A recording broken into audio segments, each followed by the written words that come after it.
Assalamualaikum warahmatullahi wabarakatuh. Kembali lagi di Santekno. Kali ini kita akan melanjutkan pembahasan kita mengenai format JSON dan paket JSON, khususnya yang digunakan pada Golang ya. Yang yang selanjutnya yaitu kita akan mengenal encode JSON. Encode JSON itu pada Golang, jadi package Golang itu sudah menyediakan package dikhususkan untuk JSON secara library-nya. Nah, ini bisa menggunakan fungsi atau metode yang sudah tersedia, yang mana untuk kebutuhan konversi itu JSON bisa menggunakan function JSON Marshall Interface. Marshall ini dipakai untuk mengkonversi data jadi JSON. Awalnya jadi struct data, lalu nanti kita pakai menjadi data JSON. Nah, cara implementasinya mungkin di sini ada dijelaskan. Kita terlebih dahulu membuat modul. Oke, kita selanjutnya kita coba implementasi aja kalau gitu. Kita buka VS Code kita, dan saya ini sudah membuat folder tutorial JSON. Tinggal kita buat initnya, go mode init, misalkan github.com santekno tutorial JSON. Nah, di sini sudah kebuat. Lalu kita buat saja main.go-nya biar lebih mudah. Package main, misalkan kita punya function log JSON data interface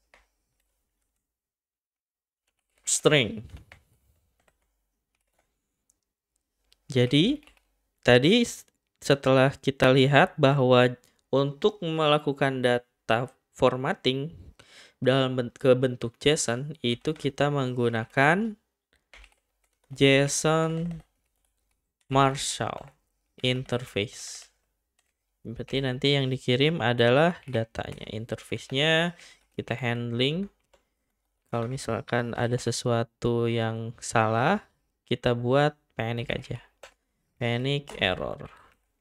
Kalau udah berarti return string byte-nya. Kita tulisnya bytes deh. Ya, ini standar kita menggunakan JSON-nya. Nah, kita panggil format JSON. Kalau bisa dilihat, teman-teman nih pengen lihat dalemannya kayak gimana. Nah, di sini ada informasi detail banget terkait format JSON. Nah, dari mulai dia karakter, dia akan encode karakter, terus value dari objeknya. Dan kalau misalkan ada omit empty, nah nanti akan kita bahas juga. Ada dash, terus ada JSON name. Nah, di sini adalah field appeared in JSON as a key. Berarti kita bikin field tersebut bisa berubah tipenya, bisa berubah datanya, name dari JSON, key-nya bisa dengan merubah tag di sini, tag dari si struct-nya. Oke. Sebelum lebih lanjut ke sana, kita coba yang dasar-dasarnya dulu lah. Nah, kita akan cobanya itu menggunakan unit test. Nah, contohnya kita misal punya tipe datanya struct seperti ini. First name string, terus middle name string, terus last name string. Oke. Contohnya misalkan kita punya ini awal dulu deh. Misal nih, oke, karena kita datanya interface, dan nanti yang akan di formatting itu akan interface juga, maka ekspektasinya, misal kita contoh dulu deh, contoh sebelum ke struct ya, ke struct ini, kita pengen tahu sebenarnya apa saja yang bisa jadi JSON format. Misalkan encode string nih. Misalkan string, berarti kan di sini argumennya, misalkan datanya itu string. Nah, Santekno. Nah, maka nanti yang akan keluar itu pasti Santekno. Kayak gini stringnya. Kita execute. Nah, udah oke kan? Udah pass. Atau di sini deh. Udah pass. Berarti sama. Nah, beda. Kalau bedanya, misalkan diginiin, kita tes, nah bakalan kena error karena dia akan berbeda nih. Yang diekspektasikan Santekno, tapi yang diinginkan belum ada tanda titik duanya, tanda petiknya. Dan misalkan ada lagi pengen datanya bukan string tapi numbers 2 misalkan. Berarti di sininya number. Ekspektasinya ya bakalan number 2 gitu. Jalanin, oke. Terus ada lagi format yang bisa kita pakai boolean. Nah, boolean. Nah, kalau boolean berarti bool. Di sini misalkan, atau kalau tanpa bool juga boleh langsung misalkan true. Nah, apa yang akan terjadi ketika dia bentuknya boolean? Apakah dia akan balikin 1? Apakah dia akan balikin true? Atau bagaimana? Nah, jawabannya sih pasti true, tanpa tanda petik. Nah, kita coba lagi. Nah, oke. Udah bisa. Selanjutnya, kita contohkan lagi, misalkan kita punya array string. Nah, andai kalau array string berarti string array, misalkan Santekno, Ihsan, Arif.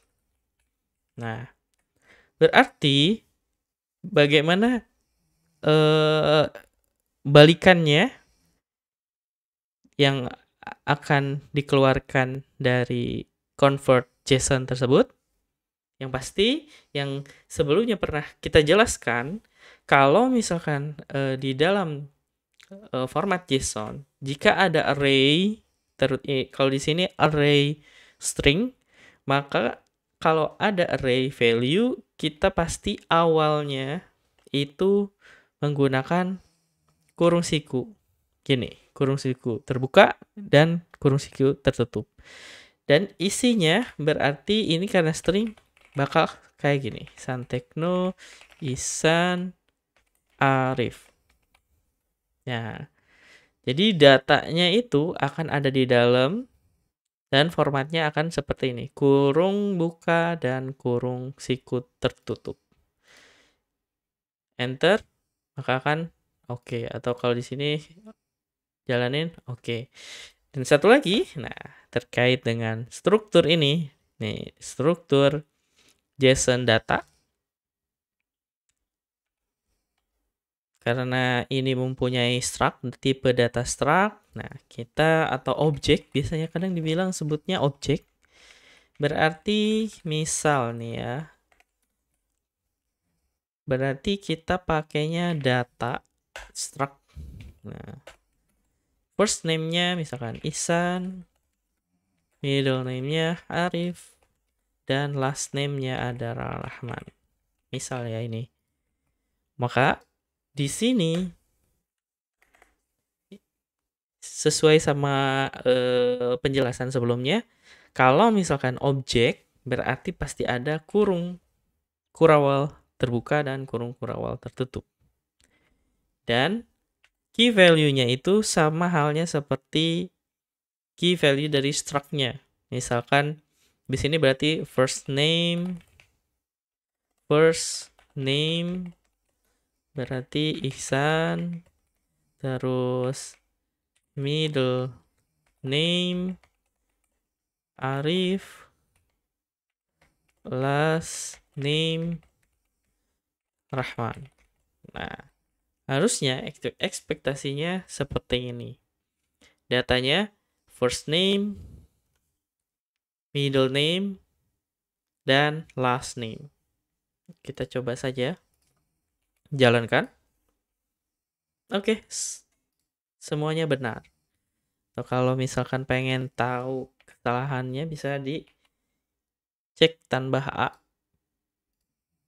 Nah, pasti error. Nah, yang diinginkan di dalam data tersebut ini, tapi yang diekspektasikan ada kurung kurawal A-nya. Berarti ada kesalahan. Oke. Yang tadi benar berarti. Yang tanpa A ini sudah benar.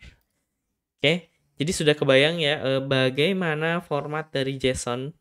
Ada yang bentuknya objek, ada bentuknya string array, atau string integer, string number, string string true or false atau boolean, itu bisa jadi juga. Nah, caranya atau yang dari data biasa, data yang dipahami oleh Golang, di-convert menjadi data yang ada di data objek yang ada di JSON. Nah, dan untuk convert dari data struktural yang dibaca dari Golang ke dalam format JSON itu menggunakan JSON Marshall. Oke, segitu saja untuk pertemuan kali ini pembahasannya. Nextnya nanti akan kita jelaskan lebih lanjut lagi mengenai JSON. Dan jangan lupa buat teman-teman yang ingin belajar Golang bisa kunjungin website kami di blog santekno.com, atau ingin mendengar beberapa tutorial lebih banyak lagi di Golang, belajar Golang itu di Santekno YouTube channel kami. Terima kasih dan wassalamualaikum warahmatullahi wabarakatuh.